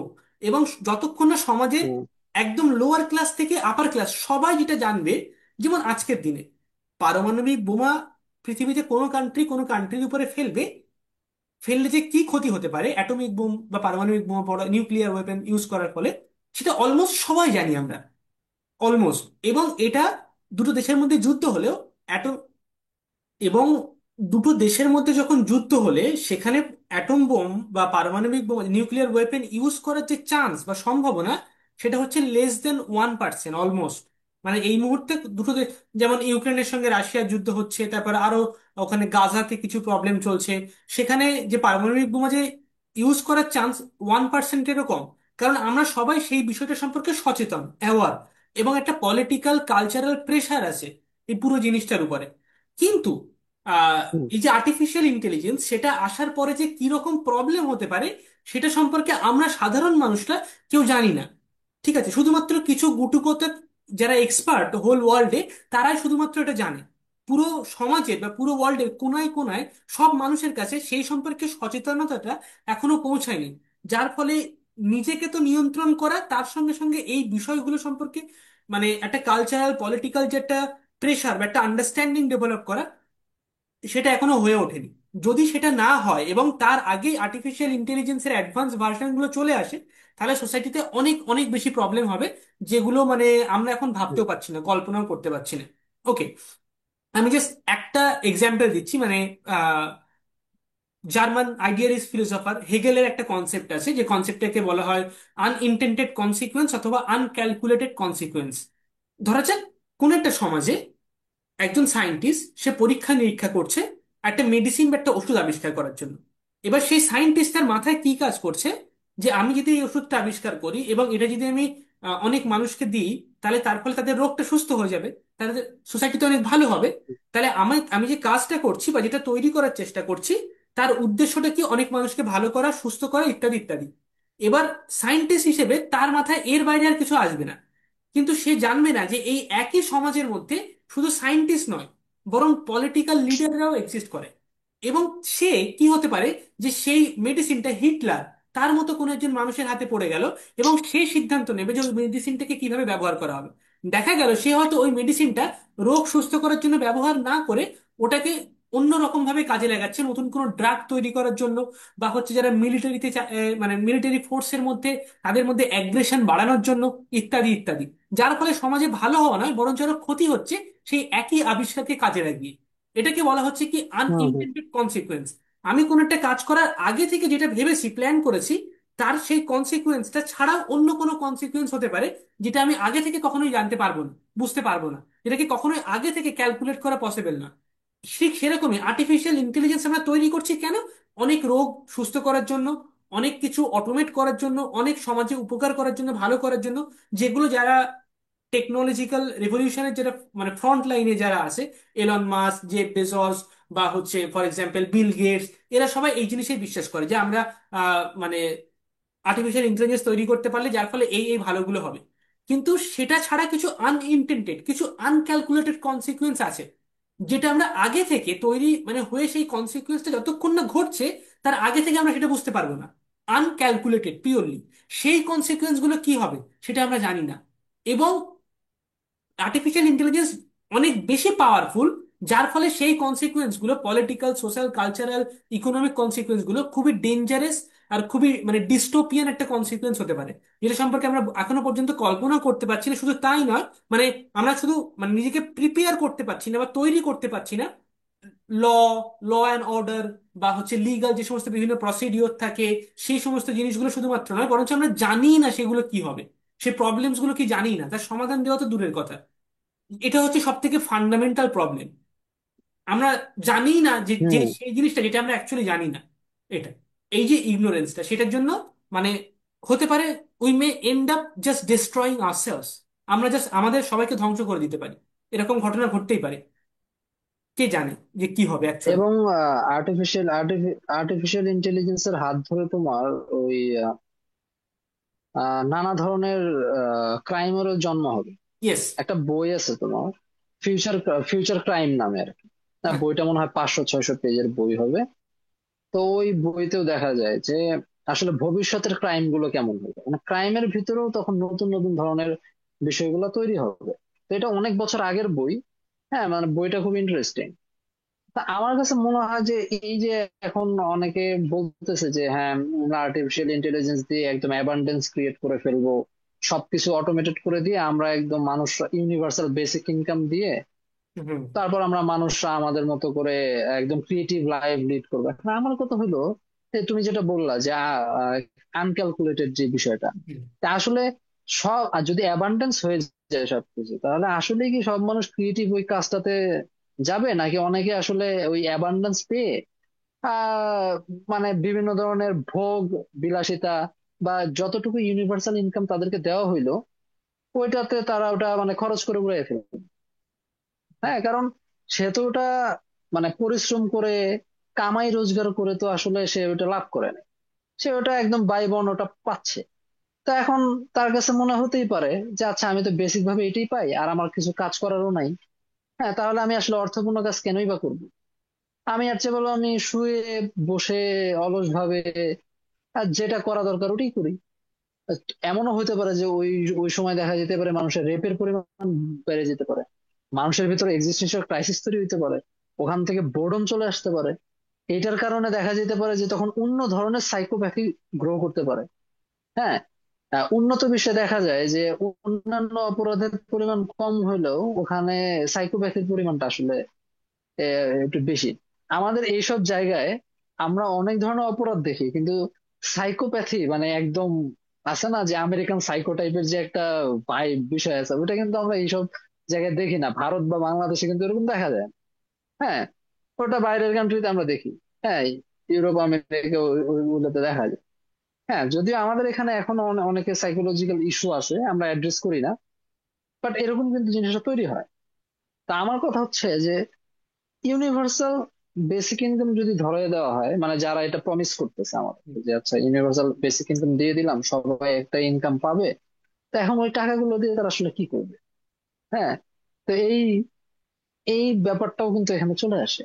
তা আমি এই পডকাস্টটা দেখতেছিলাম যে আসলে অনেকে আবার মানে আমার কাছে মনে হয় যে যারা এই টেকনোলজিক্যাল ডেভেলপমেন্ট করতেছে, মানে যে যে ফিল্ডে, সে তো তার ওই ফিল্ডে দেখাবেই যে আমার আমার এই ফিল্ডের কাজের মাধ্যমে আমি মানুষের মঙ্গল করতেছি, আসলে সমাজ সভ্যতা এগিয়ে যাচ্ছে। হ্যাঁ, এটাই তো দেখাবে, এটা বেস করেই তো তাদের একটা ফিলোসফি আছে। ওই ফিলোসফি দিয়েই তো তারা এই জিনিসটা করবে বা ভ্যালিডিফাই করবে জিনিসটা। কিন্তু কিন্তু দিন শেষে দেখা যাচ্ছে যে অতিরিক্ত প্রযুক্তির ব্যবহারের কারণে প্রকৃতি ক্ষতিগ্রস্ত হচ্ছে কিন্তু। হ্যাঁ, কারণ প্রকৃতির সাথে মানুষের কিন্তু একটা যোগ, অনেক গভীর একটা সংযোগ আছে, হুম। ওটা কিন্তু আমরা হারিয়ে ফেলতেছি। হুম। হ্যাঁ, মানে যত বেশি আমরা এই সব প্রযুক্তির দিকে যাচ্ছি, শুধু বস্তু বস্তু বস্তু হয়ে যাচ্ছে, মানুষ তো রিল্যাক্সই হতে পারছে না। আগে তোমার মানুষ নর্মালি একটা গাছের নিচে বসে বা একটা প্রকৃতি দেখে সে ঠান্ডা হতে পারতো, একটা ওপেন স্পেস পেতো, কিন্তু এই সময়টাতে এসে আসলে দেখা যাচ্ছে যে সেটা হচ্ছে না। আমরা প্রকৃতি থেকে দেখা যাচ্ছে যে আরো সম্পদ, যত ধরনের ব্যাপার আছে ওইটা নিয়ে এই প্রযুক্তিতে খাটাচ্ছি। বিভিন্ন ধরনের আহ এই যে চ্যাট জিপিটি বলি বা যেটি বলি, এটাতে একটা প্রম্পট দিলে বা একটা সার্চ করলে আহ কত অনেক এনার্জি নাকি এখানে হুম। প্রয়োজন হয়। হুম। হুম। হুম। হ্যাঁ, হুম। লিটার কে লিটার পানি লাগে। হ্যাঁ, একদম। তো এগুলোর ক্রাইসিসেও তো আমরা পড়তেছি। তো সামনে মনে হয় আমাদের আর একটা পানি পথের যুদ্ধ, যুদ্ধ মানে পানির জন্য যুদ্ধ হবে, এরকমটা অনেক থেকে আর কি অনুমান করতেছে জিনিসটা, হ্যাঁ, আচ্ছা। এবার তুমি আচ্ছা, এখানে আমার কাছে মনে হয় যে তারা যতটুকু প্রমিস করে এটা আসলে অতটাও আসলে প্রমিসিং না।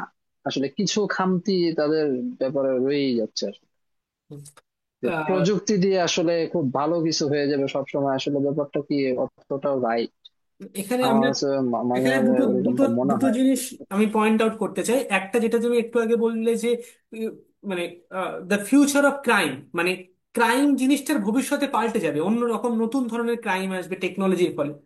এখান থেকে হ্যাঁ, আমরা এই এই জিনিসটার উপর আমি একটা জিনিস বলবো, যেটা হচ্ছে সার্ভেলেন্স ক্যাপিটালিজম। সুজানা জুফফ বলে একজন রাইটার আছেন, ওনার লেখাটা খুব ইন্টারেস্টিং বুক, সার্ভেলেন্স ক্যাপিটালিজমের উপরে, সেটার বিষয়ে আমি বলবো একটু। আরেকটা জিনিস বলবো, সেটা হচ্ছে যে আহ, যে টেকনোক্র্যাটিক ইউটোপিয়া, এটা কি আদেও পসিবল? টেকনোক্র্যাটিক হ্যাঁ, ইউটোপিয়া মানে টেকনোলজি দিয়ে এমন একটা সমাজ তৈরি করা যেখানে সবকিছু সুন্দর ভালো, মানে আদৌ কি এটা ভ্যালিড? এটা বা কেন ভ্যালিড নয়, কেন এটা পসিবল নয়, মানে সেটা আমরা বলবো। তো সবার প্রথমে দ্বিতীয় বিষয়টা আসছি, যে টেকনোলজির ফলে। আমার কাছে মনে হয় যে একটু টেকনোক্রেটিক ডিস্টোপিয়াতে মনে হয় আমরা হ্যাঁ চলে হ্যাঁ, যাচ্ছি। আমরা ফুল চান্স আছে, ফুল চান্স হ্যাঁ, এটা। ঠিক আছে, সেটার জন্য আমাদেরকে আগে থেকে হ্যাঁ, মানে প্রিপেয়ার থাকতে হবে, আদারওয়াইজ মানে আমরা সেটাকে ডিফেন্ড করতে পারবো না। এখানে রিফ্লেক্টেটিভ কোশ্চেন আমাদেরকে জিজ্ঞাসা করতে হবে যে ইজ গুড গুড এনাফ, মানে যা কিছু আমরা ভালো বলছি, সেই ভালো জিনিসটা কি সত্যি আদৌ ভালো? কারণ আমরা এটা দেখতে পাই পৃথিবীর ইতিহাসে সব থেকে খারাপ জিনিসগুলোর উৎস বা সূচনা কোনো একটা ভালো জিনিসের মধ্যে অন্তর্নিহিত হয়ে আছে। ঠিক আছে, যেমন যদি আমরা ফর এক্সাম্পল হেগেলের যে কনসেপ্ট অফ জেইস্ট যদি আমরা দেখি, each idea produce or creates its own opposition, মানে আমরা এমন একটা জগতে বেঁচে আছি যেখানে ideas opposition. Hmm. Ideas turns into its own opposition. একটা খুব ছোট উদাহরণ নিই প্রথমে, তারপর বড় উদাহরণ নিচ্ছি। একটা ছেলে আর একটা মেয়ে, তারা একে অপরকে খুব ভালোবাসে, মানে বিরাট প্রেম, একেবারে ঘনিষ্ঠ, মাখো মাখো ভালোবাসে। কিন্তু দেখা গেল তাদের হুম। 10 বছর পরে কি হুম। একদম চোখের নজরে দেখতে পারে না একে অপরকে, মানে বিতৃষ্ণা, ঘৃণা, হুম। রাগ। তাহলে কি আইডিয়া অফ লাভ বা ভালোবাসা সেটা তার পাল্টে গেছে এমনটা নয়, বরং তার পুরো উল্টো, তার যে ইনভার্স সেই রূপটাকে অ্যাচিভ করে নিয়েছে, পুরো জিনিসটা উল্টো হয়ে গেছে। ঠিক আছে, যদি আমরা একটা বড় প্রেক্ষাপটে যদি আমরা ভাবি পৃথিবীর ইতিহাসে, যেমন ফর এক্সাম্পল খ্রিশ্চিয়ানিটি, খ্রিশ্চিয়ানিটি যদি আমরা 10 কমান্ডমেন্টস পড়ি, 10টা যে কমান্ডমেন্টস দেওয়া হয়েছে, মানে সব থেকে ফান্ডামেন্টাল যেটা খ্রিশ্চিয়ানিটির ধারণা বা বিশ্বাস, সেখানে বলা হচ্ছে love your neighbour as your self, love your enemy. ঠিক আছে, এই ধরনের স্টেটমেন্ট দেওয়া হচ্ছে। কিন্তু খ্রিশ্চিয়ানিটি জিসাস ক্রাইস্ট মারা যাওয়ার মানে কিছু মানে কয়েক শতক পর কি হলো, মানে ক্রুসেড, মানে তারপরে যখন টাইম এলো তখন কি হলো, যদি তুমি খ্রিস্টান ধর্ম গ্রহণ না করো, যদি তুমি জেসাসকে না মানো, তাহলে তুমি হচ্ছে অ্যান্টি ক্রাইস্ট এবং তোমাকে মেরে ফেলা হবে। তাহলে কি, যে ধর্মতে বলা হয়েছে love your neighbour as your self, love your enemies, ঠিক আছে, সেই ধর্মটিকে প্রমোট করার জন্য যদি তুমি সেটা বিশ্বাস না করছো, তাহলে তোমাকে মেরে ফেলা হচ্ছে। তাহলে লাভের ঠিক মানে ঠিক হত্যা করা অপোজিট, হলো। পুরো উল্টো আইডিয়াটা চলে এসছে। একই রকম ভাবে যদি আমরা ফ্রেঞ্চ রেভলিউশন হুম। দেখি, সব থেকে ক্লাসিক এক্সাম্পল, ফ্রেঞ্চ রেভলিউশন মানে কি, মানে আমরা আপার ক্লাস সোসাইটি, মানে যারা মালিক শ্রেণী, তাদেরকে সরিয়ে দেব, দিয়ে আমরা মুভমেন্ট করব। ঠিক আছে, ইটস অ্যাবাউট ফ্রিডম, স্বাধীনতা পাওয়া। ঠিক আছে, ইটস অ্যাবাউট হুম। মানে লিবারাল হওয়া। ঠিক আছে, ফ্যাটার্নিটি, ইকুয়ালিটি, লিবার্টি। লিবার্টি। ঠিক আছে, কিন্তু যদি আমরা ফ্রেঞ্চ রেভলিউশনের কয়েক শতক পরে গিয়ে দেখি, তাহলে কি দেখতে পাচ্ছি? ফুল অফ টেরর, লোকজন ভয়ে আতঙ্কে আছে, হ্যাঁ। মানে সেখানে যা নয় তাই হচ্ছে। তাহলে পুরো আইডিয়া যেখানে ইকুয়ালিটি, লিবার্টি, ফ্র্যাটার্নিটি ছিল, সেটা পুরোটা তার উল্টো অপোজিট ধারণাটা চলে এসেছে। বৌদ্ধিজমে আমরা সেম জিনিস দেখতে পেয়েছি। গৌতম বুদ্ধ বলেছিল কোনো মূর্তি যেন ব্যবহার না করা হয় তার। আজকের পৃথিবীতে সব থেকে বেশি মূর্তি গৌতম বুদ্ধের মূর্তি। বুদ্ধের। ঠিক আছে, তো এই যে জিনিসটা, হুম। অর্থাৎ যা কিছু খারাপ, এই যে গৌতম বুদ্ধের মূর্তি হোক বা হচ্ছে তার মানে খ্রিস্টানিটির জন্য যে মানে ধর্মযুদ্ধগুলো হয়েছে সেগুলো জিসাসের মৃত্যুর পর, তারপর হচ্ছে ফ্রেঞ্চ রেভলিউশনের পর যে খারাপ ঘটনাগুলো ঘটেছে, সেই জিনিসগুলোর সূচনা বা উৎসটা লুকিয়ে ছিল সেই জিনিসটার মধ্যে, যেটাকে আমরা সাধারণত ভালো বলে থাকি। তাহলে খারাপ জিনিসটার অ্যাকচুয়ালি হুম। তার সূক্ষ্ম স্তরে, মানে খারাপ জিনিসটা সূক্ষ্ম স্তরে সেই ভালোর মধ্যে থেকেই উঠে আসে। তাহলে এই যে আমরা ভাবছি, ঠিক আছে, যে একটা ইউটোপিয়ান সোসাইটি তৈরি করবো বা আর্টিফিশিয়াল ইন্টেলিজেন্স একটা অ্যাবসলিউট ক্রিয়েশন হবে, মানে একটা ফাইনাল একটা ফর্ম, একটা ফাইনাল অ্যালগোরিদম আসবে, একটা পারফেক্ট অ্যালগোরিদম, যেটা দিয়ে আমরা হুম। সবকিছু সমাধান করে ফেলতে পারবো। ওয়ার্ল্ডের সমস্ত প্রবলেম, রোগ, ডিজিজ, সমস্ত system, institution, legal laws and so on. এই যে একটা মানে একটা টেকনোক্র্যাটিক ইউটোপিয়া, একটা আদর্শ সমাজ যেটা টেকনোলজির উপরে বেসড, একটা আদর্শ সমাজ। সেই যে জিনিসটা যে ভালো, একটা অতিরিক্ত একটা আশাবাদী হওয়া, এই জিনিসটার মধ্যেই হতে পারে ভবিষ্যতে সেই খারাপ ঘটনাগুলোর সূচনাটা লুকিয়ে আছে। তো যে ভালো জিনিসটা নিজেও পুরোপুরি ভালো নয়, মানে যেটাকে আমরা ভালো বলি সেই ধারণাটা অ্যাবস্ট্রাক্ট, সেই ভালো জিনিসটাও অ্যাকচুয়ালি পুরোপুরি ভালো নয়। Is good good enough maybe no. ঠিক আছে, এটা হচ্ছে প্রথম বিষয়। দ্বিতীয় বিষয় আমি আসি সার্ভেলেন্স ক্যাপিটালিজমের কনসেপ্ট, যেটা সুজানা জুফব পয়েন্ট আউট করেছে, মানে খুব ইন্টারেস্টিং কনসেপ্ট। সেটা হচ্ছে যে এই যে ফর এক্সাম্পল নতুন যে ইকোনমি, সবার প্রথমে ইন্ডাস্ট্রিয়ালিস্ট রেভলিউশন হলো, আহ, তারপর মানে ক্যাপিটালিজম, নিও ক্যাপিটালিজম, ইনফরমেশন ক্যাপিটালিজম, এখন হচ্ছে সার্ভেলেন্স ক্যাপিটালিজম। সার্ভেলেন্স ক্যাপিটালিজম মানে কি? মানে আমাদের কাছে যে মোবাইল ফোনটা আছে সেটার মাধ্যমে আমাদের উপরে কন্টিনিউয়াসলি মনিটরিং করা হচ্ছে। যেমন হচ্ছে তোমার জর্জ অরওয়েলের 1984 বইটাতে যেমন বিগ ব্রাদার ছিল না? ঠিক হুম। আছে, যে মানে কন্টিনিউয়াসলি সবকিছু মনিটর করে, বিগ সবসময় ব্রাদার দেখতে। Is watching you. হ্যাঁ, big brother is watching you, ঠিক আছে। তো সেই জিনিসটা মানে আমি কোন রেস্টুরেন্টে খেতে যাচ্ছি সেটা গুগল জানে, তার লোকেশন অন করা আছে, আমার সমস্ত ডেটা, যে কোনো অ্যাপ ইনস্টল করতে গেলে কুকিজ চায়, ডেটা অ্যাক্সেস চায়, গ্যালারির ফটো অ্যাক্সেস চায়। কেন? হ্যাঁ। আমার গ্যালারির ফটো নিয়ে তোমার কি কাজ ভাই? ঠিক আছে, তার অ্যাক্সেস আমি কেন দেবো?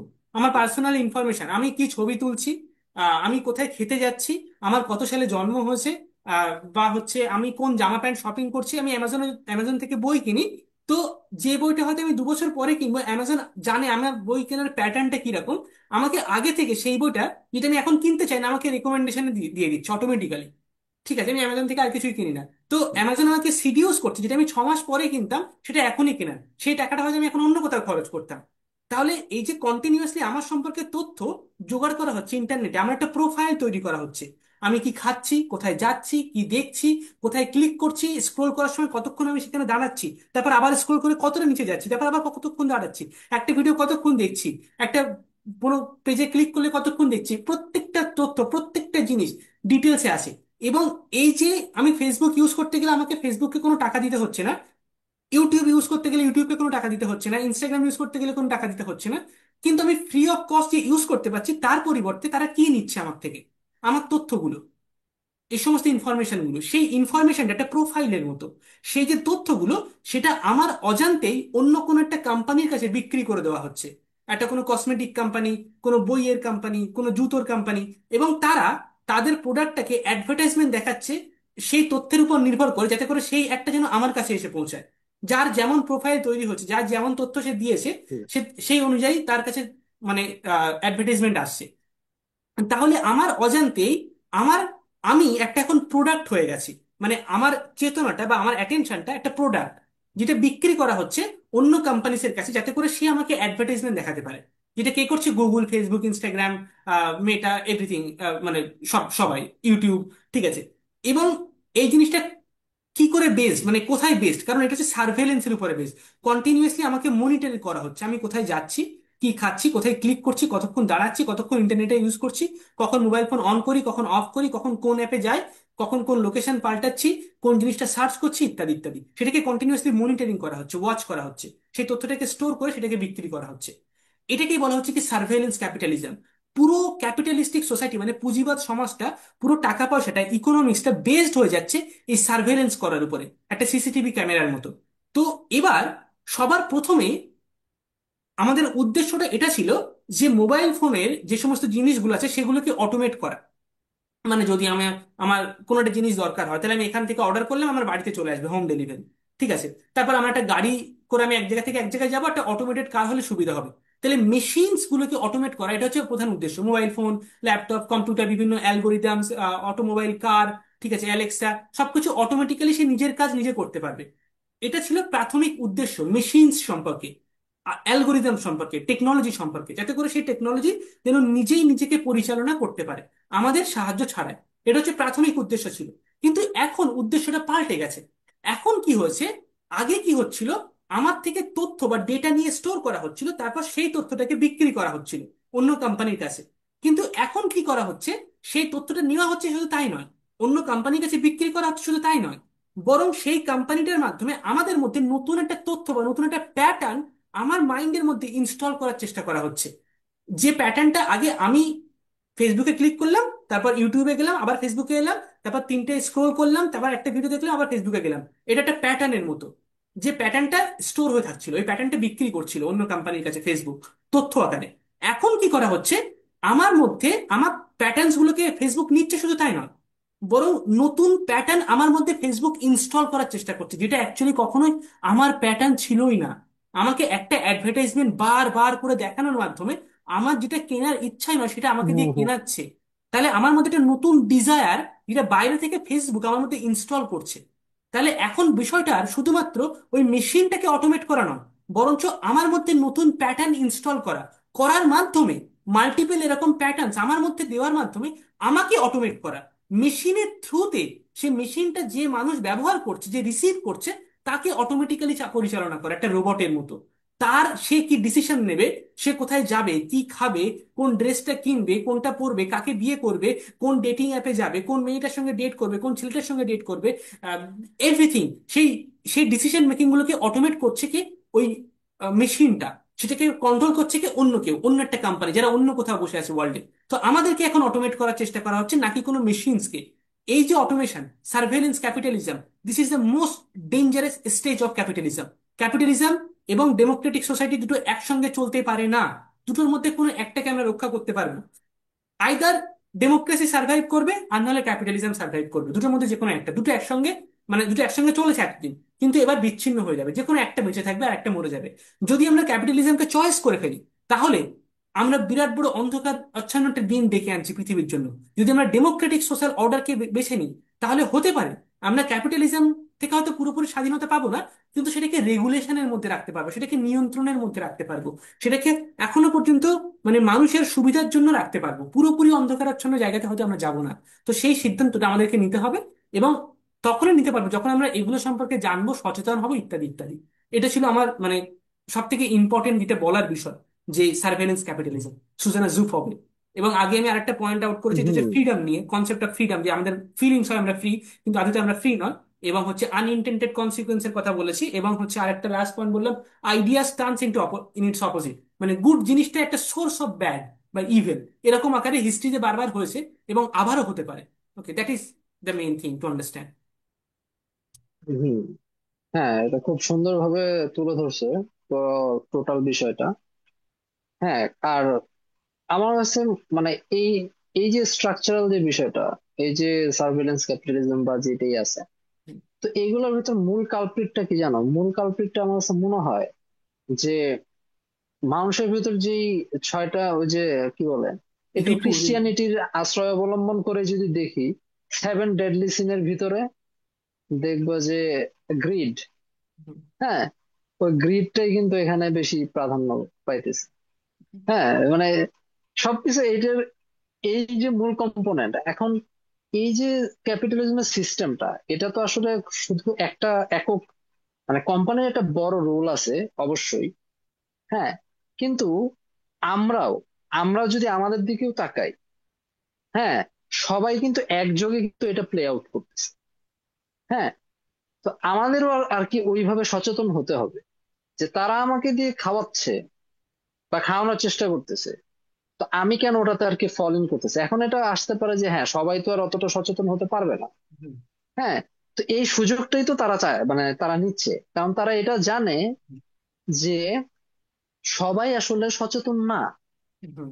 হ্যাঁ, তো আমরা, তারা কি করতেছে, তারা আমাদের অজ্ঞতাকে ইউজ করে এই জিনিসগুলা টিকিয়ে রাখতেছে। তো আমাদের কি করতে হবে? আমি তো এখানে আসলে আহ যদি আমরা এটা থেকে যদি ওইরকম ভাবে যদি উত্তরণ পেতে চাই, তাহলে তো আসলে নিজেদের ভিতরে একটা আধ্যাত্মিক বিদ্রোহ লাগবে। আমার কাছে এটাই মনে হয়, যে যেটা বললাম যে আমি এটার গ্রিড, সঙ্গে এগ্রি করি, তারপর হ্যাঁ, যে আমাদের, সবাইকে সচেতন হতে হবে আসলে, হ্যাঁ, একটা তো প্রচন্ড ভাবে। ইন্ডিভিজুয়ালিস্টিক মানে অ্যাওয়ারনেস, এটা তো ইম্পর্টেন্ট অবশ্যই। কিন্তু তার সঙ্গে সঙ্গে কালেকটিভও লাগবে। হ্যাঁ হ্যাঁ হ্যাঁ, কলেকটিভও লাগবে। তার সঙ্গে সঙ্গে আমাদের ল কালেকটিভও অ্যান্ড লাগবে। অর্ডার দরকার, যেটা হচ্ছে অস্ট্রেলিয়া যেটা করেছে, এই যে সিদ্ধান্ত, যেটা পলিসি বানিয়েছে যে এই জিনিসটা হ্যাঁ হ্যাঁ করা যাবে না, এই রকম মাল্টিপল পলিসি তৈরি করার মাধ্যমে আমরা কিন্তু এই জিনিসটাকে আরামসে রেগুলেট করতে পারি। সমস্যাটা কিন্তু এটা নয় যে আর্টিফিশিয়াল ইন্টেলিজেন্সের ফলে মানে সবকিছুই খারাপ হবে, খুব নেগেটিভ, খুব ডিস্টোপিয়ান হবে, এরকম আমি মোটেই বিশ্বাস করি না। আমার আমার কথা হচ্ছে মানে যতদূর আমি বুঝেছি, এখনো পর্যন্ত যতটা আমি বুঝেছি, যে আর্টিফিশিয়াল ইন্টেলিজেন্সের ফলে সবই যে খারাপ হবে এমনটা নয়। কিন্তু প্রবলেমটা কোথায় হচ্ছে, আর্টিফিশিয়াল ইন্টেলিজেন্স অনেক তাড়াতাড়ি গ্রো করছে, খুব খুব ফাস্ট কাজ হচ্ছে। আর ল অ্যান্ড অর্ডার, এডুকেশন বা সোশ্যাল কালচারাল অ্যাওয়ারনেস সেটা অনেক স্লো। যার ফলে এই যে গ্যাপটা, সেটা এত বেশি হয়ে যাচ্ছে, এই গ্যাপটা, যার ফলে জিনিসটা ব্রেক হয়ে যাবে, মানে সোসাইটিটা ভেঙে যাবে আর কি। আমাদেরকে কি হ্যাঁ, করতে হবে? এই গ্যাপটা কমিয়ে আনতে কমাতে হবে, হবে, হ্যাঁ। ওই কমিয়ে আনতে হবে, জাস্ট গ্যাপটা আমরা কমিয়ে আনতে হবে। আমরা কিন্তু এরকম করতে পারবো না যে আর্টিফিশিয়াল ইন্টেলিজেন্সের যে রিসার্চ হচ্ছে বা যা কিছু তৈরি হচ্ছে এটাকে পুরো স্টপ করে দিতে পারবো না, এটা সম্ভব নয় এই মুহূর্তে। হুম। মানে যেমন হুম। আমাদের শরীর জন্ম হওয়ার পর আমরা না চাইতেও আমরা বড় হয়ে যাই, না চাইতেও আমাদের মানে এভলিউশন হতে থাকে, তেমন সভ্যতার যে এভলিউশন সেটা হতে থাকবে। তার মধ্যে আর্টিফিশিয়াল ইন্টেলিজেন্স একটা ফেজ, এবং সেটা আসবে। আমরা একটা ডার্ক টানেলের মধ্যে আছি, এবং আমাদের তার মধ্যে দিয়ে যেতে হবে, মানে আমরা ব্যাকওয়ার্ডে যেতে পারবো না। কিন্তু পয়েন্টটা হচ্ছে এটাই, সেটা যাওয়ার সময় আমরা সেই আর্টিফিশিয়াল ইন্টেলিজেন্সের ক্রিয়েশনটাকে খুব টু মাচ ফাস্ট, অনেক দ্রুত তৈরি করছি একটা কম্পিটিশনের মধ্যে এসে, ক্যাপিটালিস্টিক কম্পিটিশনের মধ্যে এসে। কিন্তু ল অ্যান্ড অর্ডার, পলিটিক্যাল যে পলিসিস গুলো, এডুকেশন সিস্টেম গুলো, ঠিক আছে, সেই জিনিসগুলোকে মানে সেই তার সাথে ম্যাচ করে ততটা তাড়াতাড়ি ইমপ্রুভ করা হচ্ছে না, সেই পলিসিস গুলো আনা হচ্ছে না।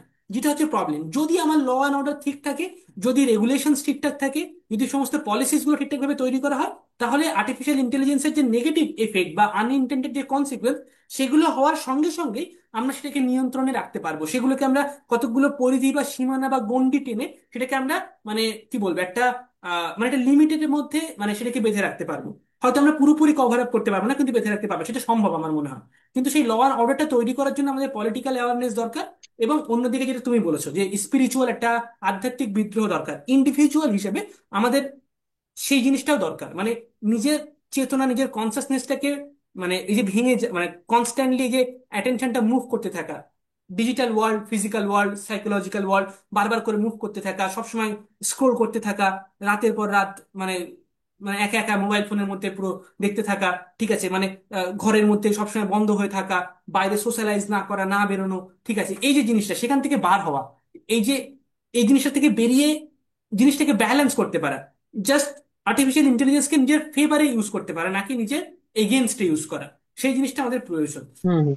ওকে, মানে আর্টিফিশিয়াল হ্যাঁ, এটা ইন্টেলিজেন্স। সব ক্ষেত্রে আসলে, হ্যাঁ, বলো বলো, তুমি কিছু সব বলো। ক্ষেত্রে আসলে এটা দরকার।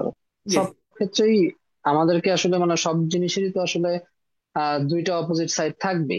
এখন আমরা আসলে কোনটা মানে এখানেও দেখো যে মানে একদম বেসিক হিসেবে দেখা যায় যে আসলে আমি আসলে কি চাই করতে। হ্যাঁ, আমি আসলে কিভাবে জিনিসটা দেখতে চাই, মানে আমাদের আসলে এখানে দুইটা ফাইট হচ্ছে।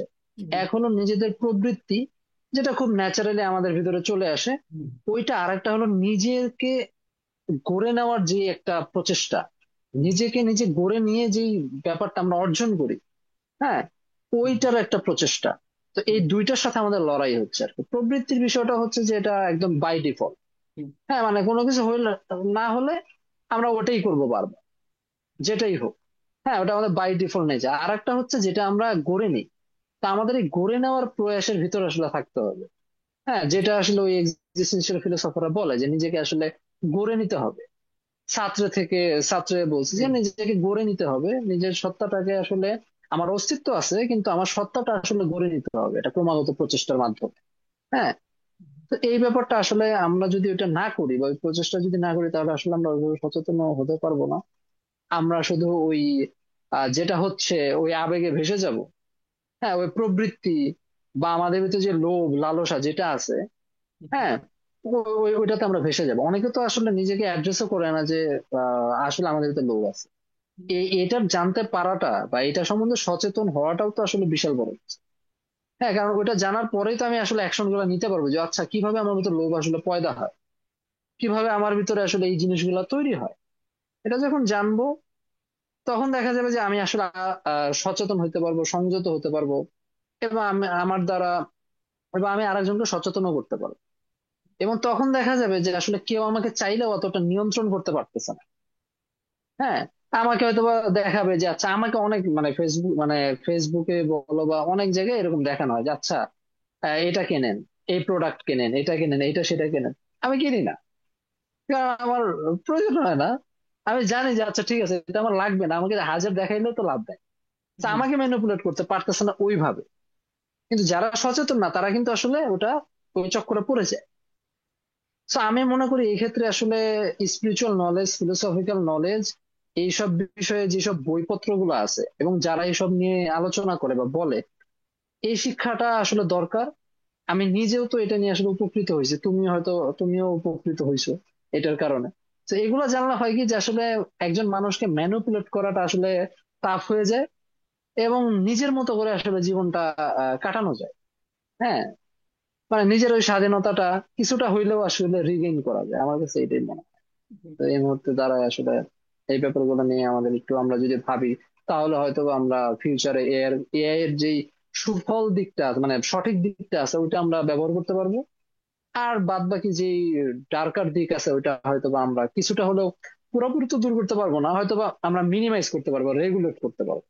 এবং অবশ্যই ল অ্যান্ড অর্ডার অবশ্যই লাগবে, কারণ না হলে তো আসলে এটার ভিতরে একটা ভারসাম্য রক্ষা করা সম্ভব হবে না। হ্যাঁ, ওই জিনিসটা আসলে সমান ভাবে আমাদের প্রয়োজন, অ্যাকচুয়ালি আমাদের সবকিছুই আসলে প্রয়োজন এখন। হুম।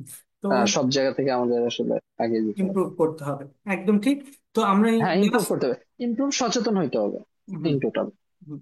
আমি লাস্ট কিছু কথা বলে আজকের আমাদের পডকাস্টটা শেষ করব। ঠিক আছে, সময়েরও একটা সীমাবদ্ধতা থাকে, তো আমরা আজকে এখানেই শেষ করব। লাস্ট আমি যে জিনিসটা বলতে চাইবো সবাইকে, দর্শকদেরকে, সেটা হচ্ছে এটাই যে এরকম যেন আমরা কখনোই না ভাবি যে পৃথিবীতে গুটু কয়েক মানুষ আছে তারা হচ্ছে খুব খারাপ আর তারা এসব করে যাচ্ছে আর আমরা সবাই খুব ভালো, খুব ইনোসেন্ট, আমাদের কোনো দোষ নেই। একদম। ঠিক আছে, হুম, এরকম নয়। আমরা হুম, হুম, হচ্ছে হুম। এই পুরো খেলাটা, পুরো গেমটার একটা অংশ। এবং এখানে আমাদের প্রত্যেকের অনেক কম হলেও একটা না একটা দায়িত্ব আছে। এই যে সচেতন হওয়া, এক্স্যাক্টলি। এইটুকু জানতে পারা, এটাও কিন্তু আমাদের রেসপন্সিবিলিটির মধ্যে পড়ে। এরকম একদমই নয় যে কিছু মানুষ গুটিকত যারা খুব ইভেল মনস্টার খারাপ আর তারা সব করছে, আমরা কেউ কিছু জানি না, আমরা খুব ইনোসেন্ট, ঠিক আছে, আমাদের সাথে খেলা করা হচ্ছে, এরকম নয়, এরকম যেটা অনেকে ভেবে থাকে। বাট তোমার, তোমাদের বা আপনাদের সবার একটা রেসপন্সিবিলিটি আছে, আমাদের সবার রেসপন্সিবিলিটি আছে। কারণ আমরা সবাই এই সমাজেরই অংশ। সমাজের কোনো একটা জিনিস খারাপ হচ্ছে, তো তার প্রভাব আমার উপরে যেমন পড়বে তার দায়িত্বও আমার উপরে আছে। ঠিক আছে, তো আমরা হয়তো আমরা তেমন বড় কিছু করতে পারবো না, কিন্তু এই যে সচেতন হওয়া, একটা মতামত নিজস্ব রাখা বা নিজে এই সম্পর্কে প্রশ্ন করার ক্ষমতা রাখা, যে এইটুকু জানা যে আমি যে সিস্টেমের মধ্যে আছি, হয়তো এর থেকে ভালো কিছু আমি করতে পারছি না, এর থেকে বেটার কোনো অপশন আমি দিতে পারছি না, আমি কোনো রেভলিউশন আনতে পারছি না, হয়তো আমি কোনো কিছু করতে পারছি না, তো আমি কোনো ভালো কাজই করতে পারছি না, কিন্তু আমি জানি যে এই সিস্টেমটা খারাপ বা এই সিস্টেমের ফলে ক্ষতি হতে পারে। এবং এই সেলফ অ্যাওয়ারনেসটা জাস্ট এই সিস্টেমের মধ্যেই উগরে দেওয়া, বমি করে দেওয়া। আমি হয়তো এর থেকে আমার কাছে কোনো অল্টারনেটিভ বেটার নেই, কিন্তু এটাকে রিফিউজ করা যে আমি এই সিস্টেমের যে প্রবলেম গুলো আছে, যে ফ্লস গুলো আছে, যে এরর বা মিস্টেক গুলো তৈরি হচ্ছে, সেটাকে জানা, সেটা থেকে চোখ বন্ধ না করে নেওয়া, সেটাকে জানা, সেটাকে কন্টিনিউয়াসলি বলতে থাকা, সেই সিস্টেমের মধ্যে থেকেই, সেটা থেকেই পরিবর্তন আসতে পারে, সেটা থেকে একটা চেঞ্জ আসতে পারে। হয়তো আমরা বড় স্তরে কিছু আমরা হয়তো এফেক্ট হুম, করতে পারবো না, কিন্তু যদি মানে আমরা সচেতন হতে থাকি, আমরা যদি সেটাকেই কন্টিনিউয়াসলি ভমিট করতে থাকি সিস্টেমের মধ্যে, সেখান থেকেই সিস্টেমের স্ট্রাকচারটা পাল্টাতে বা পরিবর্তন হতে শুরু করে দেবে। তো সেই রেসপন্সিবিলিটি, সেই হ্যাঁ, অ্যাওয়ারনেসের জন্য আমাদের এই ভিডিওসগুলো তৈরি করা, এবং আমাদের ফিলোসফি, সাইকোলজি বা artificial intelligence, future of civilisation, এগুলো নিয়ে আলোচনা করা। তো আশা করি তোমাদের আজকের পডকাস্টটা খুব ভালো লেগেছে। নাইম ভাইয়ের সঙ্গে আমাদের পডকাস্ট হতে থাকবে, আগেও যেমন হয়েছে আবারও হতে থাকবে। এবং আমরা পরবর্তীতে তোমরা কোন টপিকে আমাদের কথা বলতে দেখতে চাও সেই টপিকটা নিচে কমেন্ট সেকশনে লিখে জানিও। যারা এতক্ষণ দেখছো তারা অবশ্যই নাইম ভাইয়ের চ্যানেলে থাকলে আমার চ্যানেল দা ইউটোপিয়া বাংলাতে গিয়ে চেক আউট করে দেখবে, আর আমার চ্যানেলতে দেখতে থাকলে নাইম ভাইয়ের হ্যাঁ, চ্যানেলের নাম সাইকি টক। ঠিক আছে, তোমরা সাইকি টক বলে লিখলে ইউটিউবে চলে আসবে, সেখানে গিয়ে দেখতে পারো। আর কমেন্ট সেকশনে অবশ্যই লিখে জানিও হ্যাঁ, তোমরা কোন টপিকে চাও আমাদেরকে কথা বলতে দেখতে চাও আর কি। আমরা সেই টপিকের উপরে নেক্সট পডকাস্ট নিয়ে আসবো। আজকের জন্য এতটুকু, থ্যাংক ইউ সো মাচ। ওকে, হ্যাঁ, যদি তোমার কিছু বলার হ্যাঁ। থাকে। আমিও চাইবো যে আপনারা ইউটোপিয়া বাংলা, আহ, রুদ্রের এই চ্যানেলটাতে সাবস্ক্রাইব করবেন, কারণ ও অনেক ভালো ভালো দর্শন ফিলোসফি এগুলো নিয়ে ভিডিও টিডিও বানায়।